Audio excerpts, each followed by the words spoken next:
আসসালামু আলাইকুম এভরিওয়ান, সবাই কেমন আছেন? আশা করি সবাই ভালো আছেন। আজকে আমি একটা টপিকস নিয়ে হাজির হয়েছি যে ইংরেজি কনসোনেন্ট। ইংরেজি কনসোনেন্ট হচ্ছে 26টি। তার মধ্যে আমাদের ইংরেজি ভাওয়াল হচ্ছে 5টি। এই কনসোনেন্ট 26টির মধ্যে আমাদের ইংরেজি ভাওয়াল কয়টি? 26টি। এবং কি কি তা আপনাদের আজকে শিখাবো। ভিডিওটি সম্পূর্ণ দেখুন। যেমন ইংরেজি ভাওয়াল হলো 5টি: এ, ই, আই, ও, ইউ।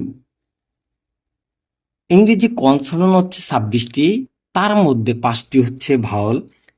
এটা হচ্ছে এ, ই, আই, ও, ইউ। এই 5টি হচ্ছে ভাওয়াল। এটা আমরা মনোযোগ সহকারে শিখব এবং লেখা শিখব। ধন্যবাদ। সবাই ভালো থাকবেন, ভিডিওটি সম্পূর্ণ দেখবেন।